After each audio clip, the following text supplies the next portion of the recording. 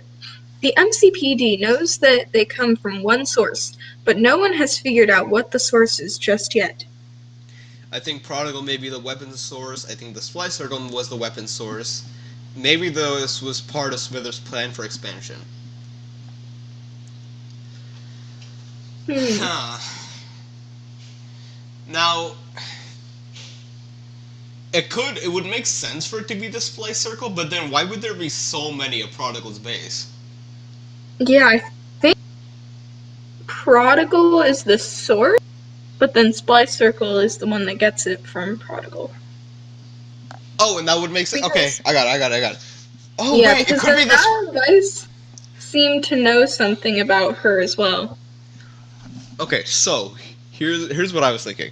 So, when we met Prodigal, she was about to be murdered by the Splice Circle.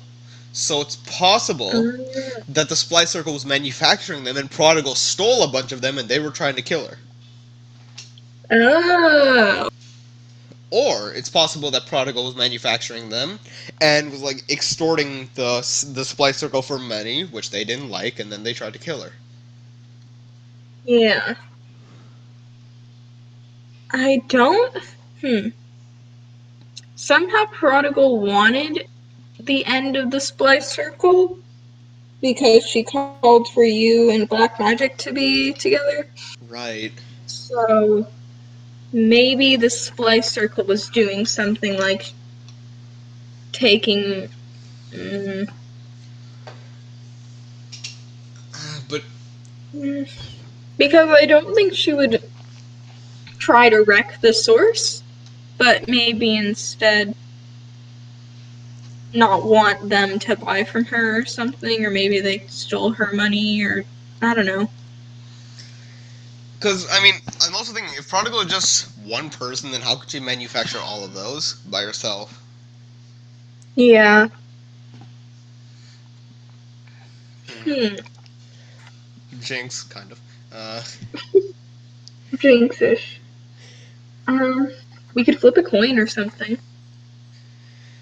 You know what? I think the best thing to check for this would be our legend rating because I think it's one of those things where Oh. like if we guess correctly, then our legend rating will go up. And hey, Black Magic likes us a lot. Yeah, that's good. Okay, so heads for Prodigal, tails for Splice Circle. Yeah. Flip a coin. Heads it is. Prodigal. Okay. Our legends stay the same. At least it didn't go down. Okay. True. Okay. It uh, makes total.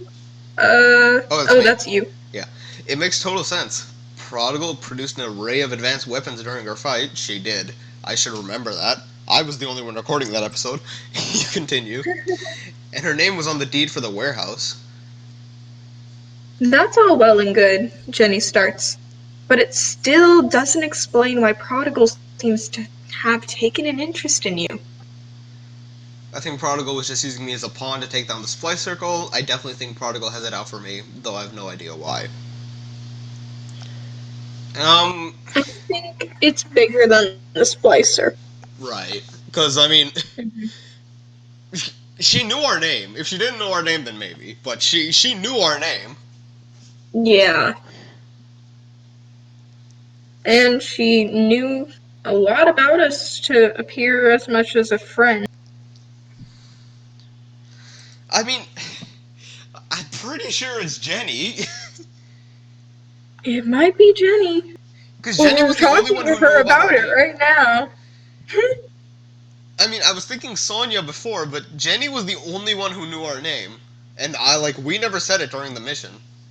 Not to my knowledge. Yeah, So, I'm pretty sure. I don't want it to be Jenny, but. I know, right? Uh, Prodigal appeared in the Gravitas case, sent Black Magic looking for you, and might have supplied the pool killers to Madame Vice. All the signs point to Prodigal messing with you directly. But if she is coming after you, why hasn't she attacked you since the Gravitas case? And she hasn't taken credit for anything yet. It just doesn't make sense. Which is why finding Prodigal needs to be a top priority. Jenny pauses, pinching her elbows, which means she's about to bring up something uncomfortable. And I'm guessing and that's you. yep. And why was that warehouse named the Artillery? Whoever owns that warehouse, the name Artillery has to be a coincidence. Uh, I don't know. Could it be connected to my parents somehow? You okay? Hmm? Ava? Yeah? I heard like a slam, so I thought you just died on me for a second. Oh, it was a door. All I hear is a thud, and I'm like, Ava. Ava, are you dead? I was like, did you dead? um, the last one might be a good idea. Probably, because it most likely has something to do with that. Yeah. Clicky. Next. Jenny just works on her elbow, not answering. You start to think it through. How could anyone have known your correct connection to Miss Artillery? It's too obscure. Someone would have to know not only about your secret Sterling identity, but also the poof cover up of your Dector identity as well. Wait, how long has Jenny been friends with us? Yeah. 'Cause I'm not feeling good about this. we immediately got so distrustful of everybody after that. Yep. Because I mean, the only person I know it's not is Grandma. Yeah, I don't think it's Grandma. Because by God, she is not moving like Prodigal did. That's all I'm saying. Even after all that, they would have to make sure you receive the right tip off to break into the warehouse. That all seems too elaborate and far-fetched to be true. Besides, the Artillery is a very predictable name for a weapons company. The connection might be negligible, but if that's the case, you need to make finding Prodigal a top priority. Does this give us any leads on finding Prodigal? Yes and no. If Prodigal is involved in the Artillery, we can find a way to make a false transaction and hope it leads to her. But that will require some deeply unpleasant uncover work. Sounds like a good place to start, you say? Sam, there's something else. Jenny starts, taking a deep breath. Now, I need you to stay calm once I tell you this. Promise me you won't do anything rash? Oh no. I mean, I want to say I promise because we'd probably try to keep him calm regardless. Yeah. Oh dear. Jenny gives you a menacing look but keeps talking. Oh. Okay. Oh, yeah. The thing that attacked you was called the Wisp. He's a well-known contract killer. I know you probably just assumed he was there to protect the warehouse, but... He followed me here to kill me? Or he followed me there to kill me? You finished stunned? Was the Wisp waiting for me in the first place? Was it a trap? Do we have any idea who hired him? How long? Hold on, let me finish, Jenny says, holding a hand.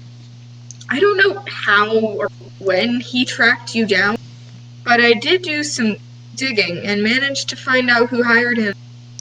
Jenny just looks at the floor and works over her elbows, clearly not wanting to deliver the news he has. Okay, do you want to take a guess as to who it is? I think it's Sonia. I think don't it's know the why, mayor. but I still think it's... Oh! 'Cause he's the Oh, I only didn't even think about him. He's the only bastard who knows who we are. And it might be Jenny, but she obviously wouldn't tell us if it was her. Yeah. Jenny's too smart to do that. Right. Right, so I'm the one who sent that contract killer after you.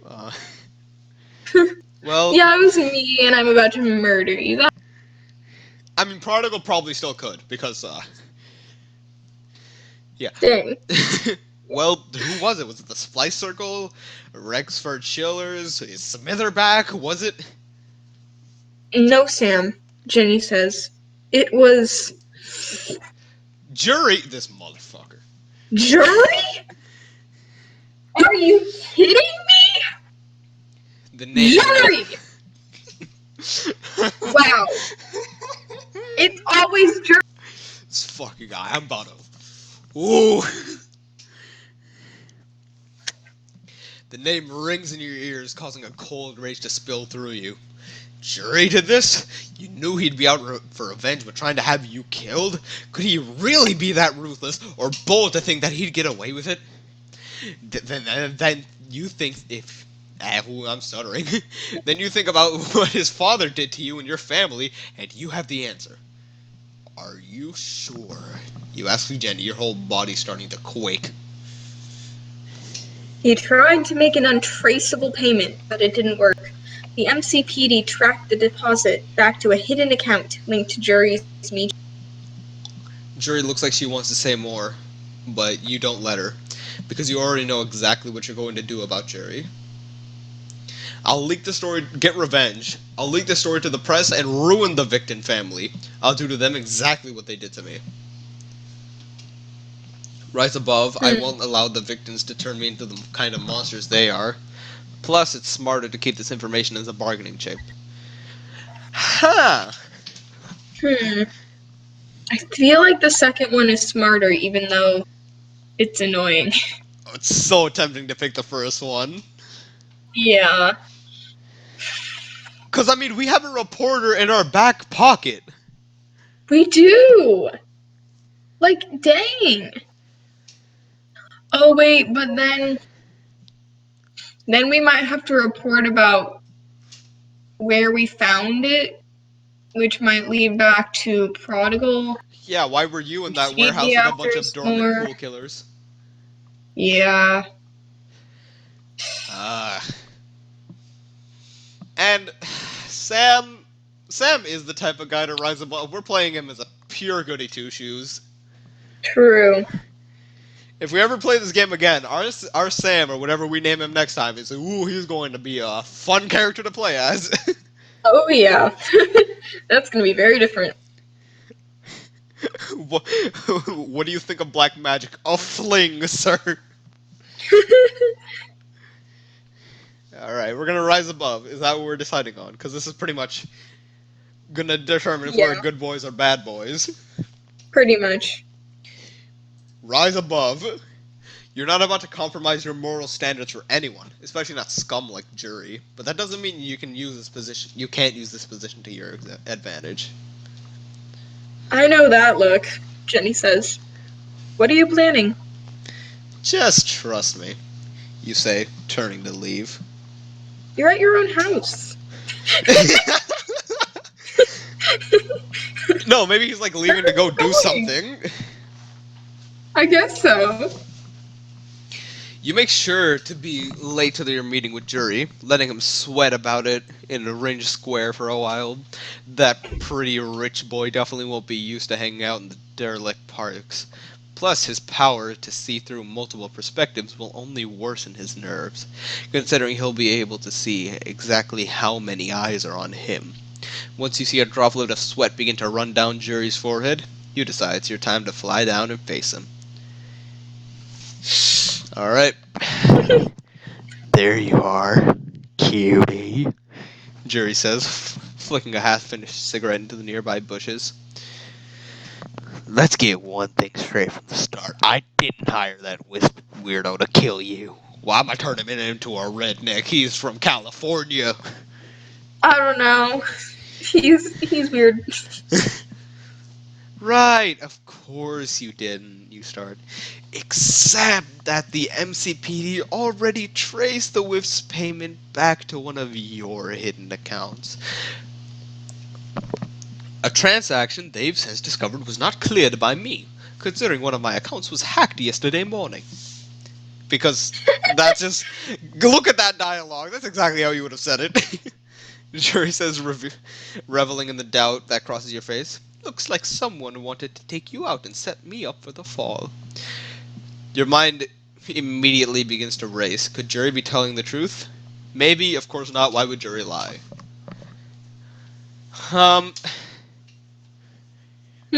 Now Jury's an asshole, and his dad But is I an don't think he would asshole. murder us.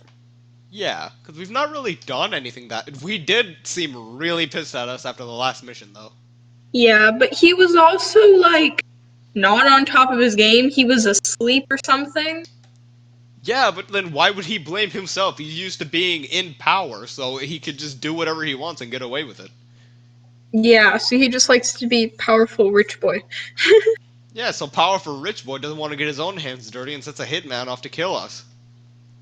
True, but would he actually do that? I mean, he could blow our corpse. Yikes. I just said that completely just deadpan. I Yeah. think maybe's the most reasonable choice. Yeah.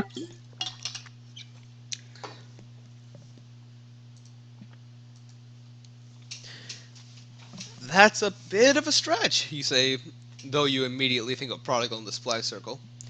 Believe what you want. It doesn't matter to me. Well, it should. Just because I haven't told the press yet doesn't mean that I won't. Watch it, Skydream, Jerry says. Blackmail doesn't look so good on you. Please tell me this pathetic little showing isn't the reason you called me here. No, you said, gearing up. You did call Jerry for a reason. You have one last play to make. I'm going to resign for the Millennial Group and reserve a spot so we can call a truce. After all that happened, you're going to give me the Millennial Group reserve spot. Oh no! What kind of what? I don't want to resign from them. Do we want to go solo? I don't think we want to resign. Wait, would resigning mean we can't spend time with our sidekick? No, resign from the Millennial Group. Yeah, no, but wait, not that. Joining? Yeah, so we won't be able to join the Millennial Group if we resign. I know. Okay, never mind. What were you asking? You said something about her sidekick, and like Sparrow's our sidekick. She's not like in the Millennial Group. Yeah. So that's why I'm like, if we did if we did solve stuff with the Millennial Group, would Sparrow be able to help? Possibly not. Oh, fuck. Mm-hmm. And we also have to remember Lucy is in the Millennial Group. Yeah. Okay, let's look at stats right now and then... Okay, so we are a hell of a team player. Yeah. But... We're also, like, really lawless. True. And the Millennial Group might not like that. True. And... Okay, reverse psychology, if we give him a spot, maybe that'll make them like us more, and so then they'll consider adding 2 spots. No. Or maybe then they'll just reject him. No, I think they'll just kind of kick us out and keep jury for jury. I think this is like our choice right now if we want to be... Do we want to be in the Millennial Group? Do we want to be a part of this team or do we want to go on our own?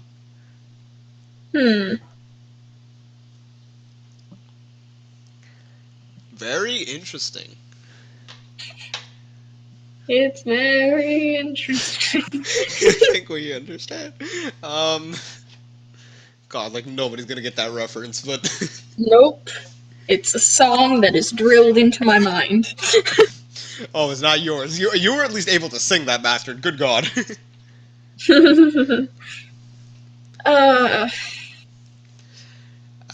is a hard... Why are there's like so many hard choices, just one after another? Yeah. There were like 2 last time, and now we're just getting bombarded with them. I know, right? I kind of, even though I don't really like it, I kind of think we should give him the spot. Is Skydream going solo?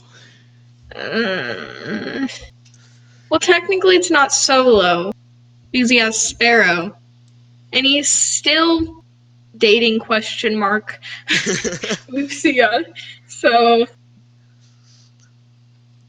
it's hard to tell. But then what would... I don't think Lucia would hate us though if we resigned. I mean, the thing is, like, I don't want Sam to just like be like another hero, you know what I mean? Yeah. But I'm afraid that, because, like, I want to join the Millennial Group, but I'm afraid that we might just end the game as just another member of them, as opposed to, like, you know, a hero. But, yeah. Because all the heroes in the Millennial Group were themselves before they joined. Yeah, and we're, like, still a nobody. Yeah. This is so hard. Yeah. I mean, okay, it makes complete sense in Sam's character to join the Millennial Group, because, like, Rebellion was his idol when he was a kid. Yeah. And I don't want to put this on a coin flip either. But I don't think we would be the type to demand him to give a spot. But he wouldn't be the type to give up either. Yeah. I don't know.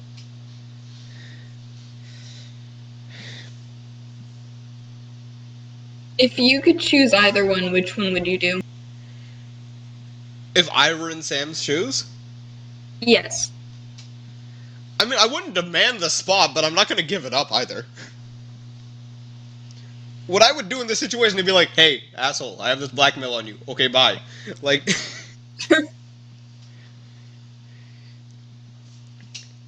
I think. I mean, it's honestly your call, but I think we might want to go with the first one. Because although we're not in a millennial group, we can still call for their help. but then why would they come to help us? We're not a member. Yeah, but like, Do we put this on a we're coin getting flip? friends. I don't know. Uh, I mean, we could put this on a coin flip and put it completely unbiased. true. 50-50 chance? Do you want to both flip a coin to see what happens then? Sure, best 2 out of 3. Tell you what. Yeah, okay. First one's head, second one's tails. Yeah. Okay. Okay. Flip a coin. Heads for me. Okay. Flip a coin. Tails. Tails. I heard that. This man said tails. That was very loud. Tails. Tails. Okay, so mine was Okay. head, yours was tails. Yep. You want to go again? Sure. Flip a coin. It's tails this time. Okay. Ooh. Enter. Flip a coin. Tails. Tails. So we're not giving up the millennial group? Now I'm scared. Wait, but then if he did send the hitman, he's just gonna be even more pissed and try and kill us. Yeah, what if he just tries to murder us? Request the spot. Wait, but he'd murder us regardless. Would he? Yeah, he's a victim. But And his dad hates us, and he's more trusting of his dad than he is of us. true. But then after we demand for the spot, then he might have a genuine point to get a hitman. He didn't Whereas have a if genuine point we before and resigned, sent one. we could. What? He didn't have a genuine point before and he still sent one. But do we really know if he sent one? Ah. Because making a truce might be a good idea.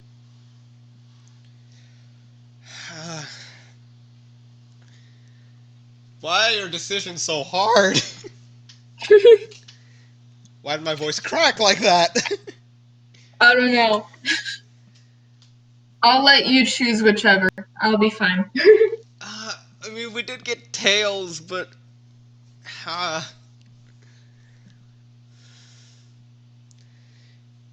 Okay, hang on. Let's go to achievements. Let's see if we can find anything here, because I want to do this with the most knowledge possible. Oh. Okay, morality badge with a perfect moral compass as an ultimate badass. Unlock the legend guide at the end of the game. I already have that. Finish the game with a perfect legend score. I definitely don't fucking have that. Tirana Rain, Pressy, Hero of Tomorrow. Don't know how to get that. Yeah, this is our choice. Millennial Group Join Reserve. the Millennial Group. What if the Millennial Group finds out that's what we did, and then they don't give it to us? I mean, I'm sure they understand the man hired a hitman on us, or allegedly. Yeah, but allegedly.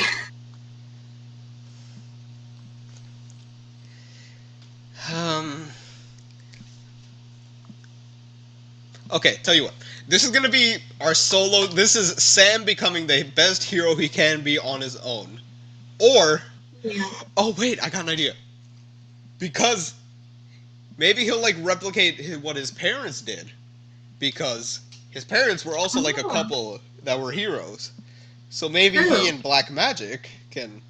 Oh, that's nice. And Jury won't hate us. True. Okay, that's a good idea. Besides, this is like the nice thing to do, anyways. So. And hey, maybe next time we play the game, we end up killing the Millennial group, so that'll be fun. True. As much as you want that spot, you need to keep your peace with the Victon somehow. You can't keep you can keep Mayor Victon off your back with your Dector identity, and whether or not Jury really did hire that assassin, this gesture may help it keep them at bay. Why, that's mighty big of you, Jury says, a broad smile smearing across his face. I think that'll do quite nice even now. So what do you say? Truce. Jury holds out his hand. You desperately want to rip it off his wrist. Indeed, you say. Truce. At least for now. Whew. Yikers! Yeah.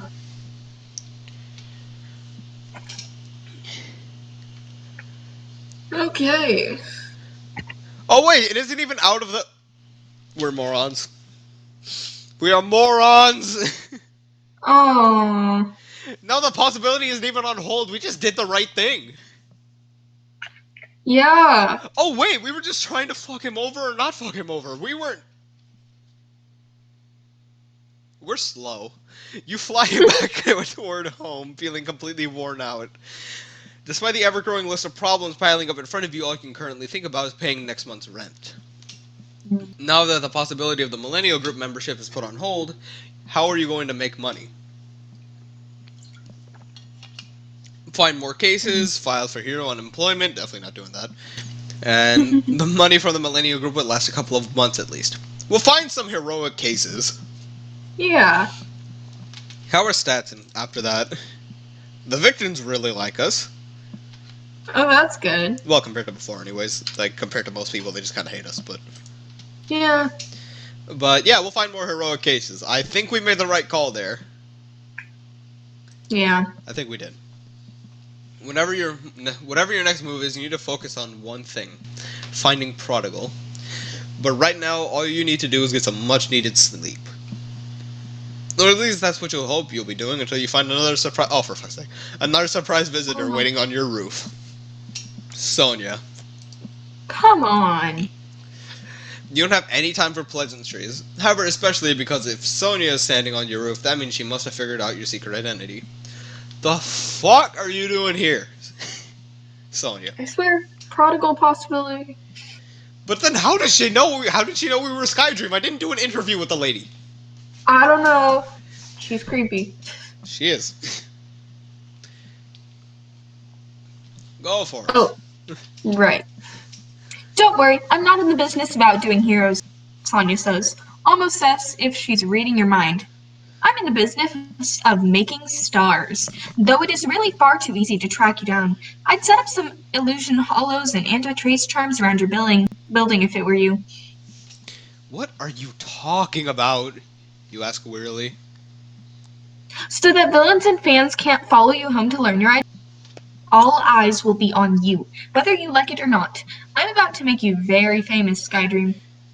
Excuse me? You had better thank me, Sonia says, cracking a rare smile.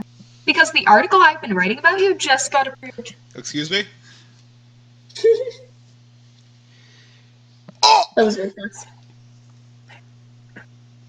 Oh, dang.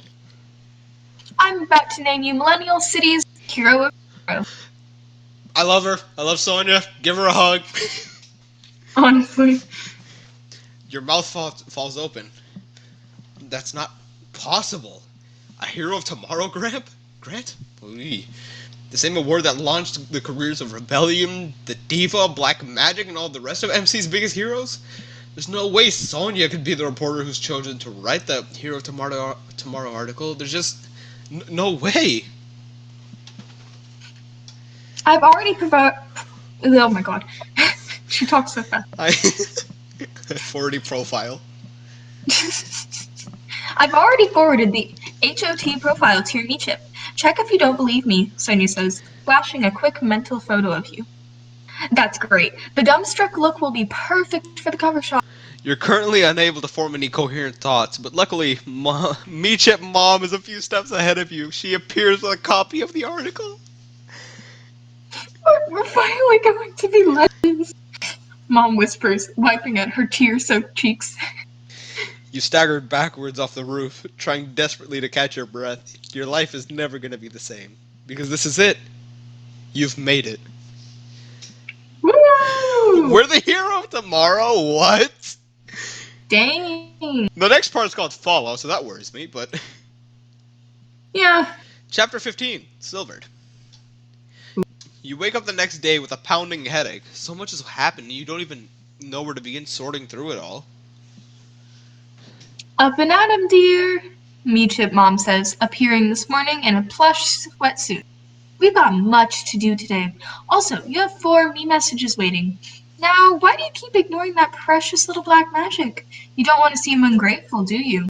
Ignoring Mom's helpful suggestion and scrolling over the 3 me messages from Black Magic, you open up a me message from Sonia instead. Skydream, don't forget that tonight you need to come in through the maintenance,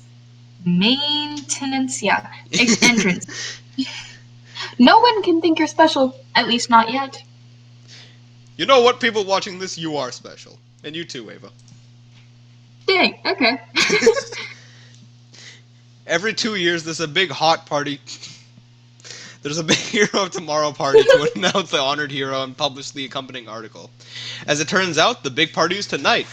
Sonia neglected to mention that the Hero of Tomorrow board actually chose a different hero to receive this year's award, but it had to switch to their alternative choice when the hero's legs were tragically broken 2 years ago. Did she break this man's legs to publish an article on us? Maybe. Because I'm not complaining. But you and Sonia were the runner-ups, which is why you've only found out about the party yesterday. Of course, the late notice doesn't help you feel any less overwhelmed. Though you're rather exhausted because you stayed up most of the night reading and rereading Sonia's Hero of Tomorrow profile. Is everything okay? Yes. Did somebody get shot? No, I just dropped something. I'm fine. The beautifully written article recounts everything you've done since your first night on the tracker case, all the way up to your recent dealings with Jury. Which dealings? It paints you as the flawed yet promising hero and only hints at your heroic family's legacy, creating a healthy dose of mystery. Every pirate hero... Oh, sorry to interrupt. It's probably good we didn't, demand Jury giving us that spot, otherwise it could have given us a bad look in the article. Oh, we are legends! Dang. Whew. Every prior recipient of the Hero of Tomorrow grant has been catapulted into superstardom, so you can't even fathom what's going to happen to your career after tonight. And out of all the perks of the Hero of Tomorrow award, you're most excited about 100,000. Oh, we are in the money, guys. Oh, dang. The credibility to do the heroing work I've always dreamed of doing. The overnight celebrity that comes with the award. Excuse me? Am I just gonna win? I don't think it's a literal celebrity. I think you are the celebrity. Why did you know exactly what I was thinking? The glamorous party thrown in my honor. I'm not excited. I'm angry about the last minute replacement. What? The credibility, I guess. Yeah. I mean, I like the cash. Don't get me wrong, but... True. But, lifelong dream. Yeah, lifelong dream or $100,000. Good question. Do we have that money yet? No. No, we don't. Dang We have to wait till tonight. it. No one will block you from the good cases or the really dangerous villains now. You'll have access to all the finest heroic opportunities. It might even be time to start thinking about signing up with a hero agent. Many will be pursuing you after tonight. Anyway. You know you should be focusing on finding Prodigal, sorting things out with Black Magic, and the MG...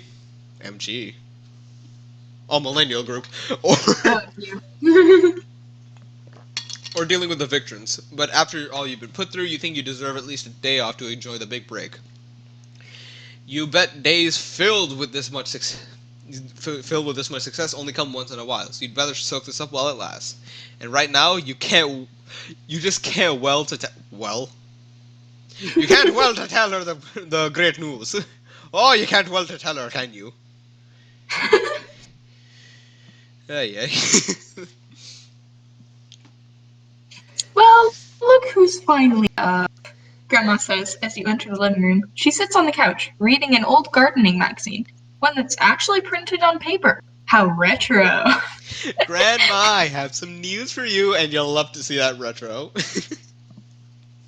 Oh, Jenny called to tell me about what happened last night, Grandma says. From the sound of it, you could use all the help you can get. You should dress before Sparrow gets here. Why'd you invite Sparrow? Why did you invite Sparrow here without asking for me first? You say, barely able to hide the impatience in your voice. The last thing you want to do is fight with Grandma right now, but the whole sidekick thing is getting rather annoying. Oh, Sparrow worships you, whether you know it or not. And you have a lot going on right now, so let her help you. It's good for you both. You know, Sam, it shouldn't be that. I have something else to do tonight, Gran. It's not important right now. Sparrow can come another day. Really need to tell you something. I don't trust Sparrow. I trust Sparrow. Yeah, I really need to Sparrow's very trustworthy. Yeah, she is a wholesome bird. Yeah, probably I have something to tell you. Yeah, I need to tell you. I really need to tell you something. Yeah. Next. Nonsense, Grandma says. What's more important than finding Prodigal right now? As Grandma speaks, damn it, now I have to say this man's name. DeMilo? Is that what we're calling him? Exactly, I guess so, DeMilo. DeMilo snaps menacingly from her pot next to the couch. Grandma's plans tend to match her mood most days. Well, I guess being named Millennia City's Hero of Tomorrow isn't all that important, is it? You nearly shout. You certainly didn't want to deliver the news like that, but Grandma does know how to work your last nerve sometimes.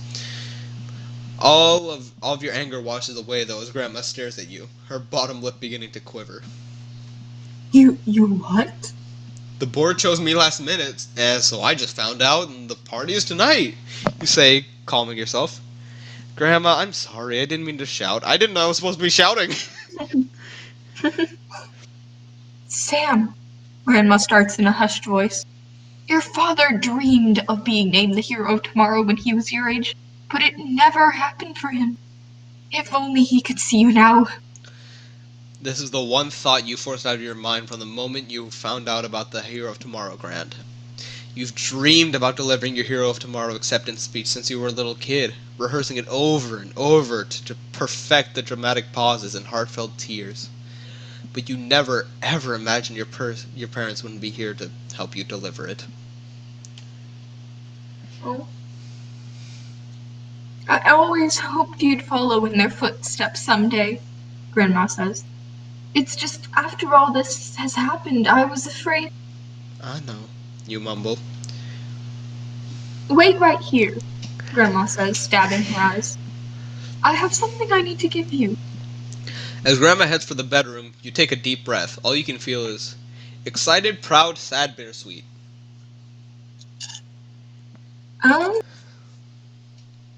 Proud maybe, or bittersweet? Because, I mean, it's kind of all of them in this moment, isn't it? Yeah, it might be bittersweet because it's like a combination of happy and... And sad because your parents aren't here. Yeah. Your big dreams are actually starting to come true against all odds. This is such a happy day. You just wish your parents were here to share it with you. Sam? You hear Grandma's call from inside. Can you come in here and help me with something? You enter Grandma's bedroom to find her staring up at her closet, her hands on her hips. Can you grab that box for me? I can't reach it, she says. I'd have Brill snatch it down for me, but she's busy photosynthesizing at the moment. No peeking now. Sure, you say, walking up to the closet and wondering what else Grandma could possibly have to give you. You reach up and pull down the small wooden box, but as you do, a stack of papers underneath slides off the shelf. Whoa, you say, reaching down to pick up the stack. Oh wait, I'll get that.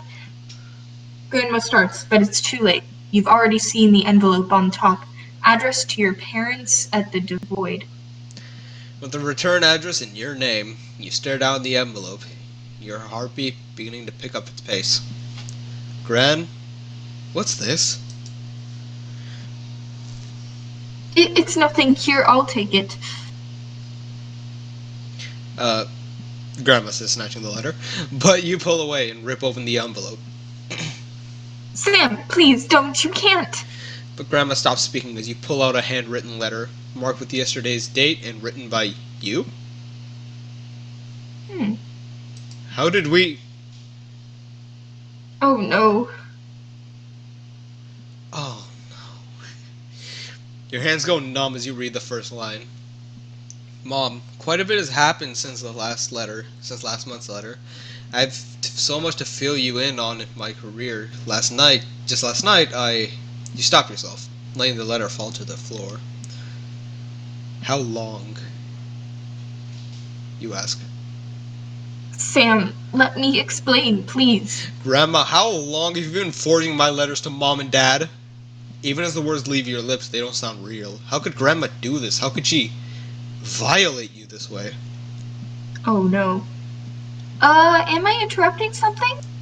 A voice says from the doorway. You turn to find Sparrow standing there, looking from you to Grandma warily. The door was just open, so I just... Oh, dear, it's fine. Grandma starts. But perhaps it would be better if... No, you say. You want Sparrow to be a part of my life so bad, then she can hear this. Sam, please, you have to understand. I don't have to understand anything, Gran. I'm never gonna forget you for betraying my trust.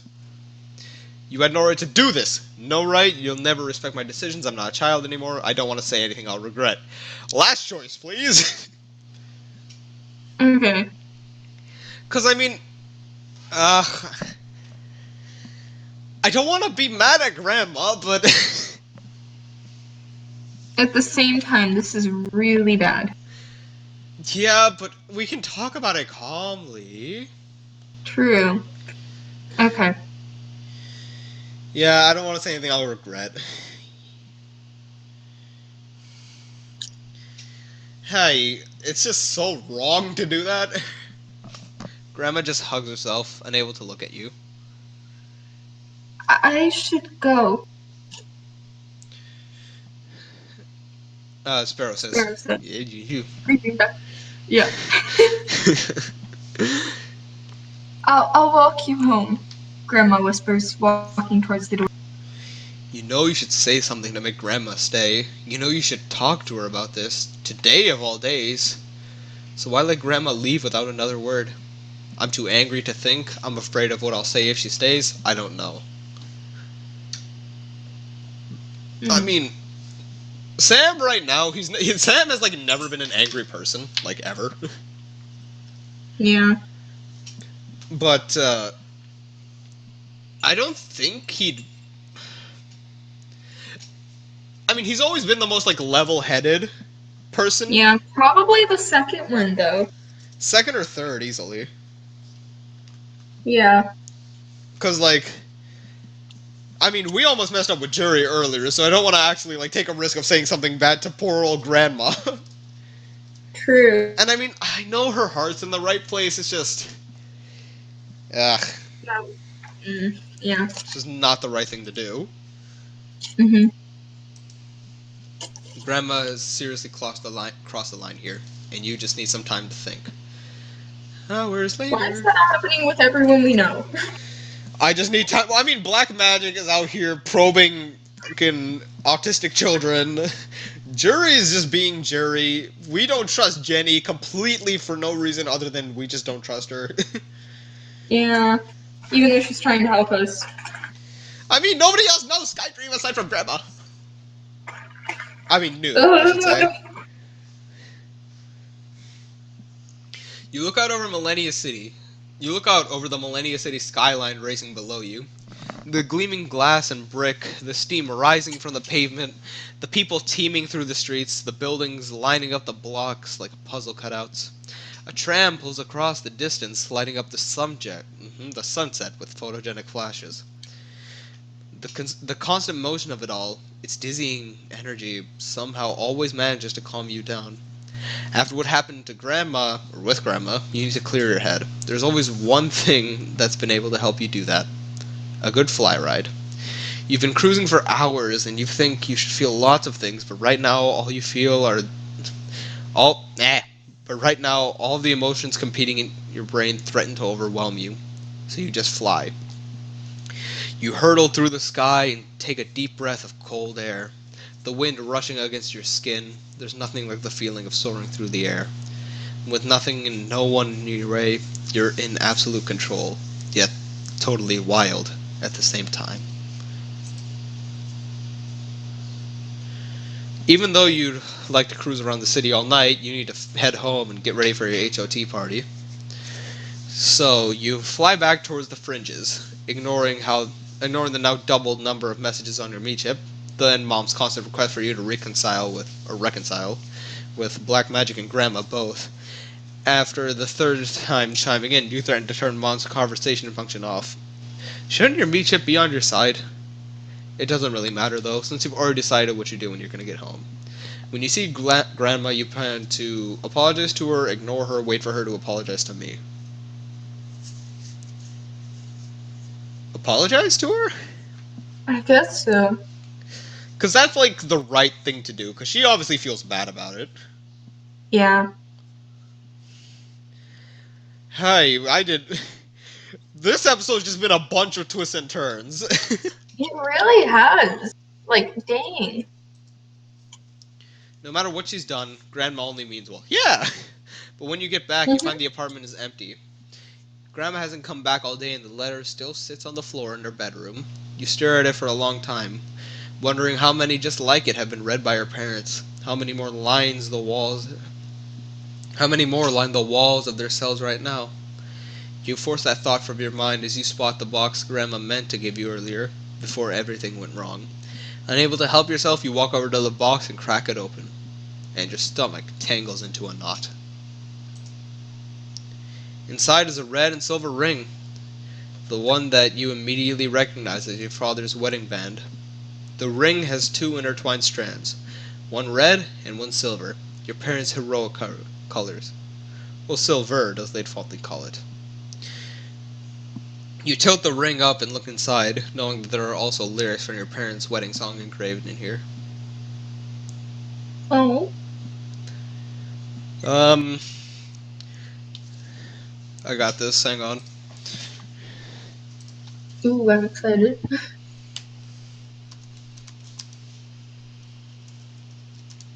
Oh my god!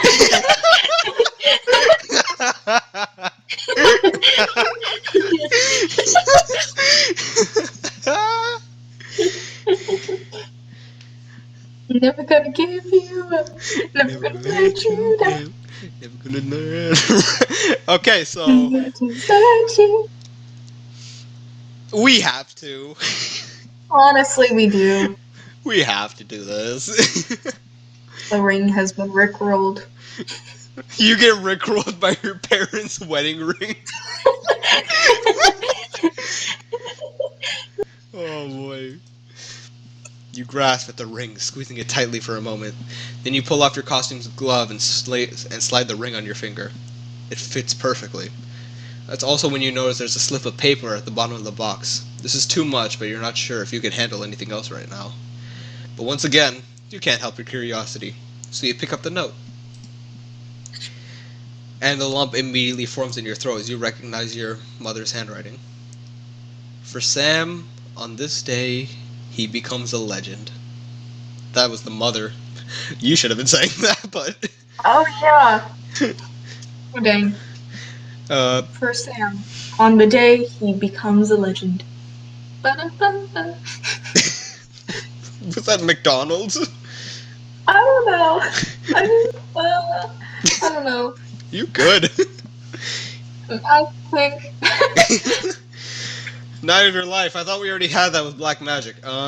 Reading these words, you finally break. Crumpling to the floor. I shouldn't have made that joke. Crumpling to the floor. You give in to heaves that roll through your body. The amount of emotional turmoil this man's going through right now. Honestly. Chapter 16, The Night of Your Life. So, I don't really know who's talking. Two women. Me neither. Two women? Two women. Oh, okay.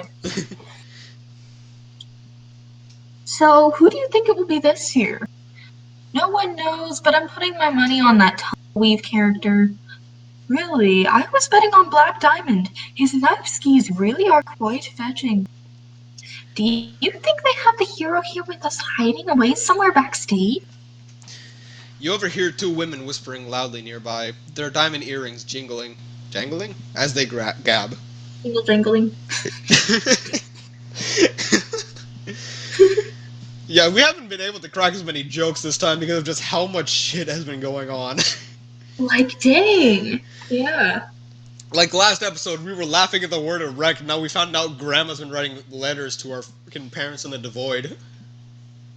Ooh, yeah. Hi. This doesn't quite settled in that they're talking about you. This whole damn party is for you. It seems to be happening at warp speed. You should really be ecstatic, but one thought dominates the other. Grandma should be here with you.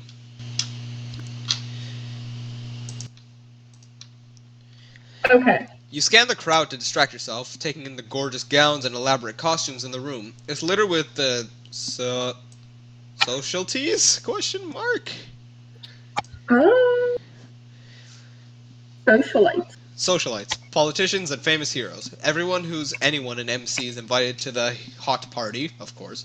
The elites of the press the elites of the press world are also there in full attendance, along with dozens of aspiring heroes, invited to the party to act as decoys for you. You try to see if you can spot Sonya, but it appears she still hasn't arrived yet. The author of the Hero of Tomorrow profile is usually an aspiring writer as well, so their identity is kept just as much as a secret as the inductees. Induction. That was so random. Sorry. Oh no, I ran out of the first bottle of water. Good thing I have two more. Oh, dang. Hydrate or die, kids. Yes. You can't help but be a little worried, though, considering she hasn't answered any of your calls since you arrived. Luckily, the organizers of the event and some key members of the Hot Board were here to greet you and fill you in on the evening's proceedings in private. Right now, you're just supposed to enjoy the party and mingle a bit, so you decide that's what you're going to try and do. Who do you want to talk to first? Rexford Shillings, Mayor Victon, the virtuous reality video game executive, or the diva? Oh, dang. All the people. All the people. I mean, Mayor Victon, he still probably hates us. Rexford Shillings definitely hates us. Yeah. And our old boss is Yeah, I would say the divas are safest option. yeah, considering they're the only person we haven't pissed off so far. True. She might, demand us to talk to Black Magic, though. Homie, this ain't a hit and quit it type thing, you know what I'm saying? Dang. Wait, please don't tell me you get that option, because, when we do the bad guy playthrough, we're so gonna do that option. Honestly. Because that's such, a mean thing to do to such a genuine person. Yeah. Since you don't spot any other group members, you assume the diva must be here representing the entire team, which is just as well, since you're not sure what you would say to Black Magic if she were here anyway, speak of the devil. Diva, you say as you approach, tilting to kiss her on both cheeks. So good to see you. Why did I put on the accent? Diva wears another stunning costume. An ivory jumpsuit paired with a puffy shrug made of silver chiffon. A large ruby sits in the center of the diva's chest, connecting the shrug jumpsuit, the pink soles to the diva's high heels, boots glowing on the marble floor, raises her to the height of a commanding 6.5 feet. Good God. Dang. Yes, darling, the diva says. I was terribly sorry to hear you didn't make... She's 1.5 feet taller than you.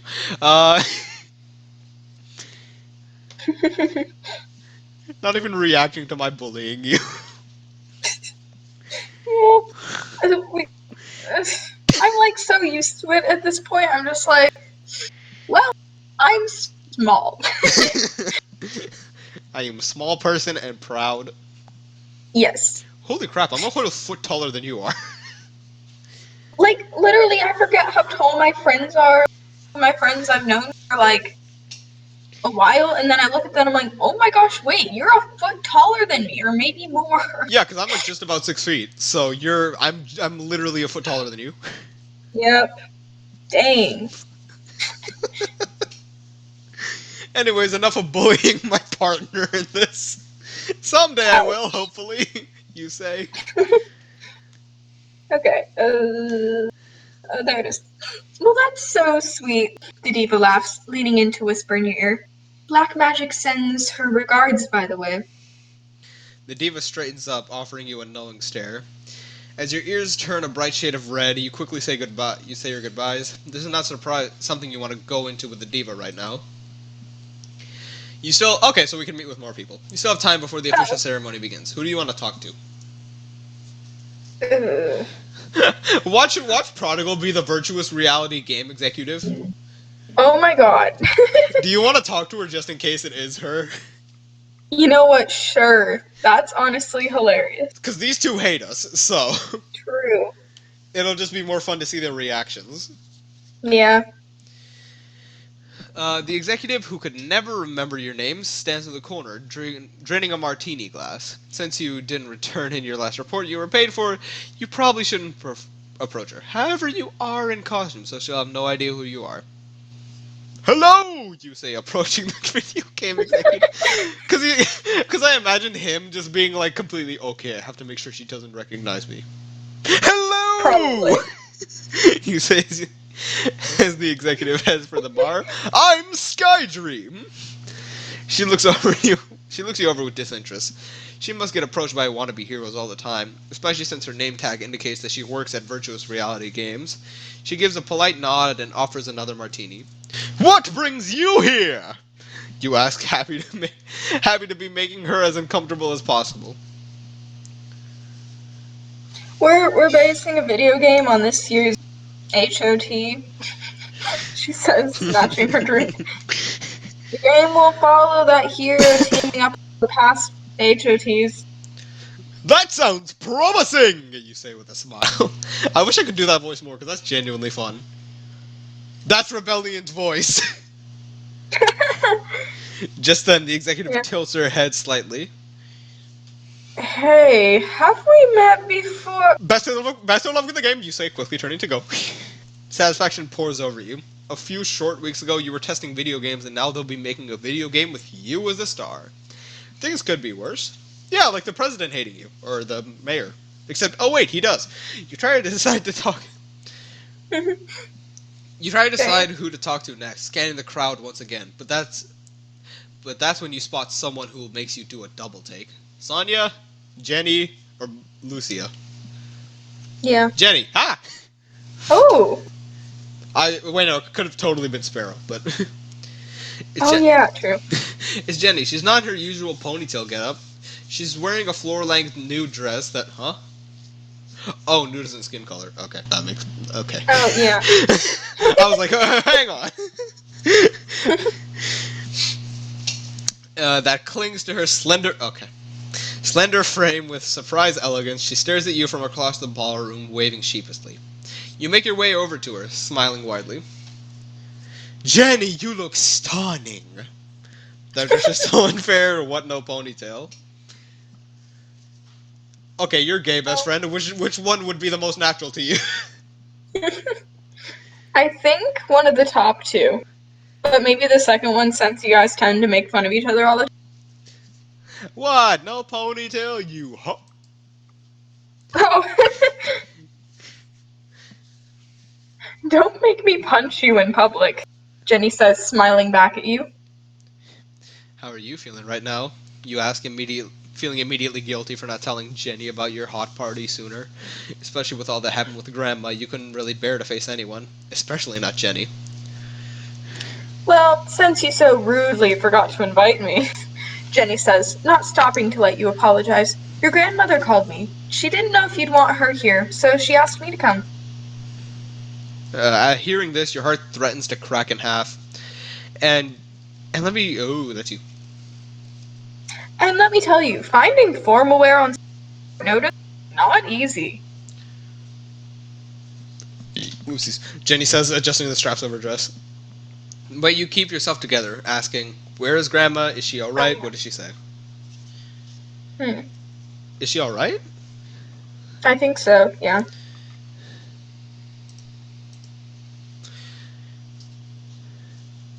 She was still with Sparrow last I spoke to her. She was going to head back home once she knew you, Jenny says, patting a hand on your shoulder. But listen, this is incredible news, Skydream. You What Grandma did was... By the way, your voice is cutting out a bunch. Oh, dang. Yeah, you couldn't even get through that dang. You said, oh, Aww. Wait, what? I'm gonna check my stats. Oh, could I raise that? Does that make it better? Try saying Jenny's line again, because that's a long one. Okay. She was still with Sparrow last I spoke to her. She was going to head back home once she knew you'd be here, Jenny says, putting a hand on your shoulder. But listen, this is incredible news, Skydream. You have to... I mean, it's still cutting a bit, but it's better. Okay. What Grandma did was wrong, you say, cutting Jenny off. But still, she should be here. Oh, I know, Jenny says. But as your poof agent, I probably wouldn't have allowed her to come anyway.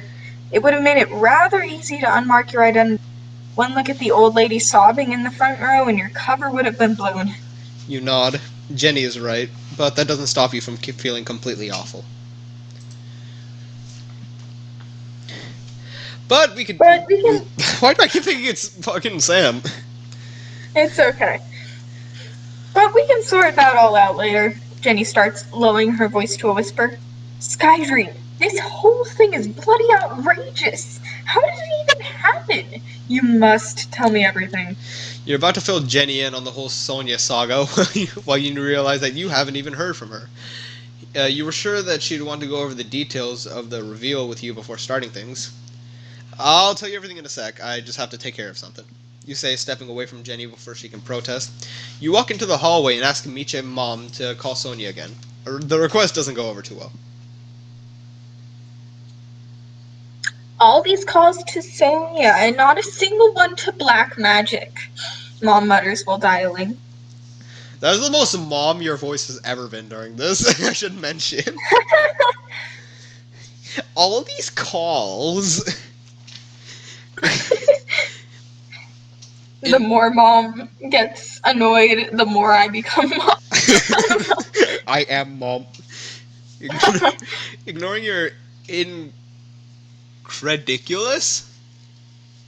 Incredulous, maybe? Incredulous Meechip. You sigh as Sonia's phone starts to ring, fully expecting to be directed to her me-mail again. Me-mail. Which is when you nearly jump when Sonia actually does answer. Her holographic image flashing in front of your eyes. Except it's not Sonia, you see? Prodigal, let me guess. I am a god! Boom! It's Prodigal. She stands as statuesque as ever. Was that something? No. What? I thought I heard something. That's my bad. She stands as Oh, okay, statuesque you're as ever. By the way, this is like the second time we're seeing Prodigal throughout the whole playthrough. Dang. She looks as statuesque as ever, wrapped in her red-striped Kevlar bodysuit. She stares at you with her arms folded, a grin stretching through her face mask. My little Skydream, I thought you'd never ring, Prodigal says. Don't you know it's rude not to call a girl back after the first date? First date? Dang. Black magic? Wait, but then why would Black Magic know so much about me? It's not Black Magic, I don't think. It's probably She's not. just saying that to toy with you, probably. It's probably not. But still. We're Sonia, what do you want with me? Who the fuck are you? What do you want with me? Yeah, that's what I was gonna say. Oh yeah, you're gonna be voicing Prodigal now, aren't you? I guess so. How deliciously narcissistic. But come on now, do you think you'll be the one calling the shots here? Prodigal asks, laughing. No, I'm just going to tell you exactly what I want and nothing more, chicken. Then you're going to have quite the choice to make. You quickly decide that you should grab Jenny, but how are you gonna get through the crowd without? No, I can already see that little mind. You will tell no one else this phone call. You want to know why? You nod. I'm not sure what else to do. Because I kidnapped your reporter friend. Oh, and your little side. I'm throwing hands. Odin. I am throwing Prodigal hands. says, offering a health cause. Let's begin. Now here's the real kicker. If you don't do exactly as I say, Prodigal finishes, they're both going to die. What a bit! Your heartbeat thunders in your ears. Can that even be possible? What if Prodigal is blushing? As if on that cue, the holographic image shifts so you can see Sonia and Sparrow, both of whom are tied to chairs and gagged. Your stomach drops. Don't bother wondering how I got a hold of them or where we are. You won't have time for silly worries like that. You know you should be terrified for Sonia and Sparrow, but one thought crashes through everything else. Sparrow was supposed to be with Grandma. Were they still together when Prodigal kidnapped her? And if they were, would Prodigal have any reason to hurt her? Just as you're about to ask about Grandma, you realize you can't, not unless you want to give away your secret identity. You curse Grandma. Wait, it's not Jenny! Oh, yeah! And it's not Sonia either! Who is she? Huh. Dang. And it can't be Sparrow. Yeah. Now I have no idea. Unless it's black magic, But then how would which she is know everything? insane I mean, and pretty impossible. it's that's like the only option we have. Unless she's just another character. I don't know. I mean, it could completely be that, but... True. I don't know. And if they were, just as you're about to ask a Grandma, you can if anything happened to her after the way you left things, straining your focus, you think at Meech at Mom to send a mental text to Jenny. Check on Grandma now. Don't ask questions. I'll explain later. You finish and hope that you've cracked enough thought command function to at least for the text to go through. Now listen carefully, because I'm only going to say this once, Prodigal says, interrupting your thought process. I do feel rather terrible about ruining your big night, so I suppose I'll be a bit generous. I was going to kill both of these little darlings, but I think I'll let one live. And that choice, big hero, is entirely up to you. You must be joking. Why are you doing this? I don't believe you. I'm not going to play by your rules. I'm hanging up. How do I know you'll hold up your end of the deal? Yeah. Yeah, I was thinking that as well. Yeah. Wrong answer, Sky Dream, Prodigal says, holding up a rather nasty-looking handgun. Now I'm giving you quite the opportunity here. You get to save a life. That's every hero's dream, right? Prodigal laughs at herself, enjoying the show very much. So here's how it's going to work. You choose Sparrow or Sonia. Whoever you decide to save will be teleported right to your side, and then you can go back to enjoying your big night in peace. The other, well, you won't be seeing them again for some time, I fear. This can't be real. You press your brain for some unforeseen solution, but you can't. But all you can come up with is trying to stall. You have to buy more time to think about. I'm giving you 2 minutes to make this decision, Prodigal says. Once again, a step ahead of you. If you fail to do so in the allotted time, or try to break the rules in any way, I'll simply shoot them both. So no funny businesses, you hear? Hi. As Prodigal says this, she holds up a clock that begins counting down. 1 minute and 55 seconds remain. How on earth could you make a decision like this?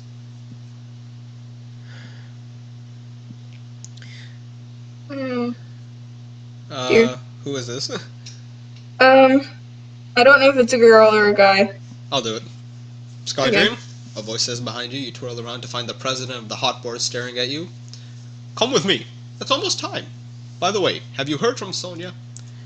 You don't have time for this. What do you do? I have to go to the bathroom. Please bring Mayor Victon to me. What would he do? And I'll go look for her now. It might be a good idea to get Mayor Victon, but I don't think he would be able to do anything. I don't think he would do anything. Yeah, I'll go look for her now. sure. Because, I mean, I need to get away from this lad somehow. Yeah. Without waiting for the president's response, you run to the bathroom. You need a quiet place to think. By the time you get inside an empty bathroom stall, you only have 55 seconds left on the clock. So, who's it gonna be? The loyal sidekick or the helpful reporter? Prodigal says, holding up her hands to weigh the options. I do like a nice ethical conundrum. It really does show one's true colors, don't you think? Let's see. Oh, is that... Oh, yeah, that is me. What will good old Skydream do? Will he save the reporter who's about to give him the ultimate fame? Or will he save the sidekick who helps him uphold justice? I really can't wait to find out. Oh, 20 seconds left, by the way. Your vision starts to blur. You can't do this. There has to be some other way. Maybe you can send another text to ask for help, but this isn't the decision this is not a decision you can make.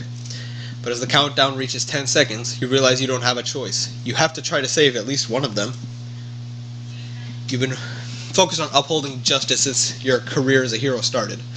The just thing to do would be to save your young, innocent sidekick. Who cares about your press or Hero of Tomorrow article? It's going to be ruined now no matter what. It's more important to save Sparrow, especially because she saved your life twice. But does that mean Sonia deserves to die? You think you might fade, but you force yourself to snap back to reality.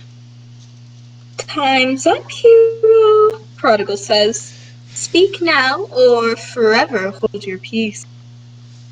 Your body goes numb, but to your surprise, you find one name pushing through your brain. You choose to save? Oh no. Okay, I kind of already know who I want to save, but I want to hear what you say. Sparrow. Yep. Yeah. I mean, okay, I don't want Sonia to die. I don't either.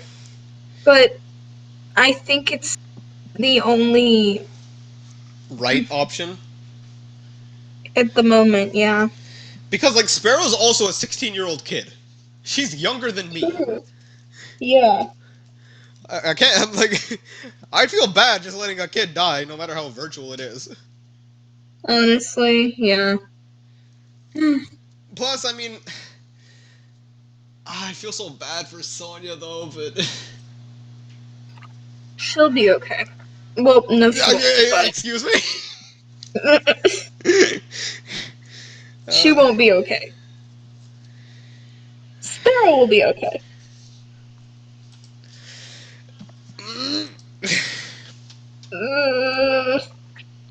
Thy will be done, Prodigal says, bowing her head.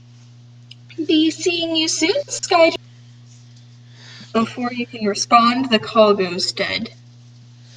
Your stomach turns, hunching over and pulling your mask just in time.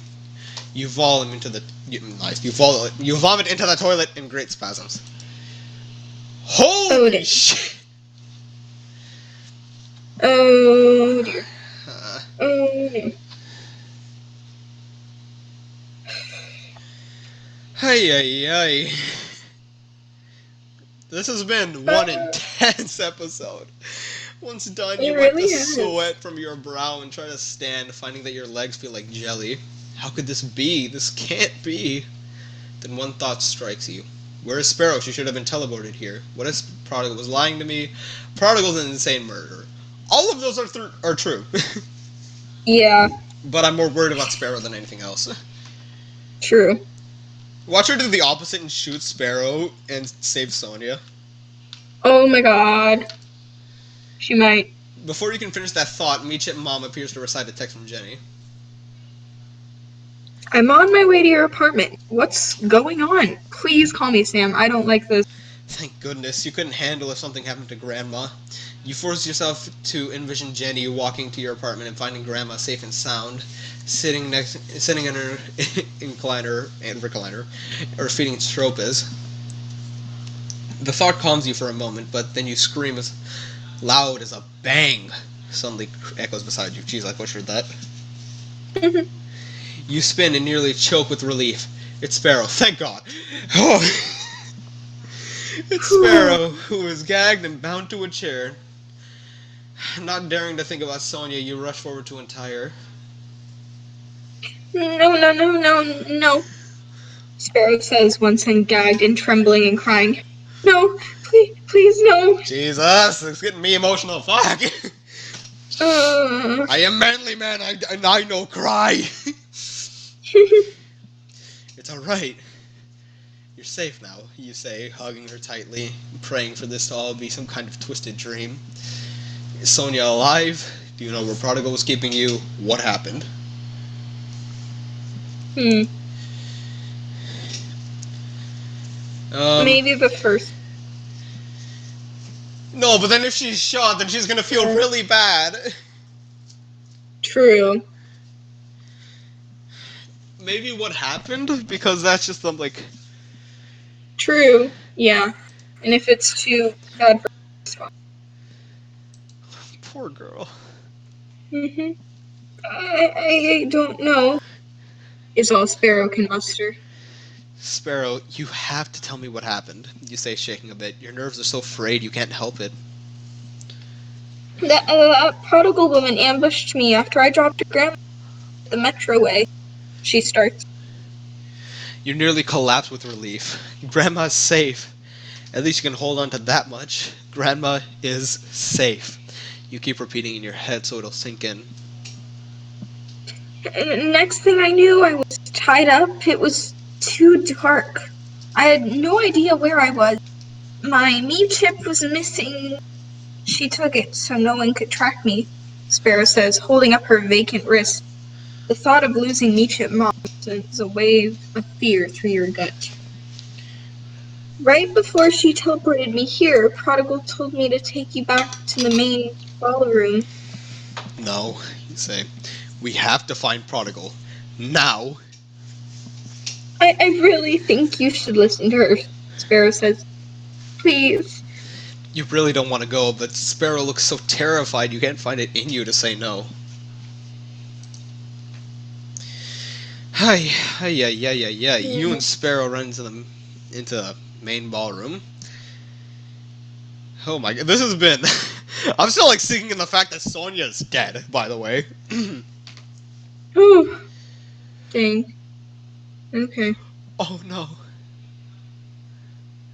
You and Sparrow run into the main ballroom, but no one even notices. Everyone is transfixed by a video that plays on a large hollow monitor on the front stage. Sonya appears on the monitor, displayed in front of a crowd of her finest press peers. All you can think of is, yes, she's still alive. Until she starts speaking.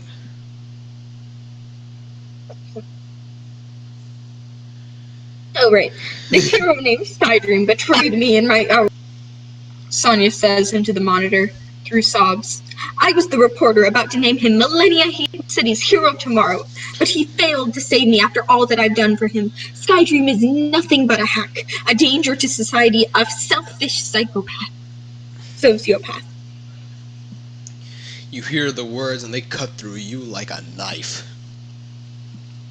Sonya's right. A better hero might have been able to stop all this from happening in the first place. It was hard choosing Sparrow over Sonya, but I know it was the right thing to do. Correct! It doesn't matter what happened before. All that matters now is saving Sonya and stopping Prodigal. Yes, sir! Yes, sir! I think the last one. Yes, sir. Ma'am. Yes. Yes, sir, ma'am, sir.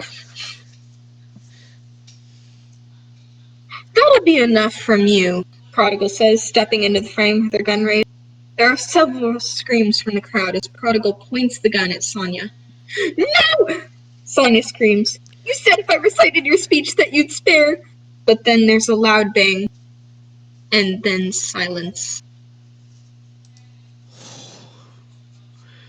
What do you mean, hero of tomorrow? Oh no.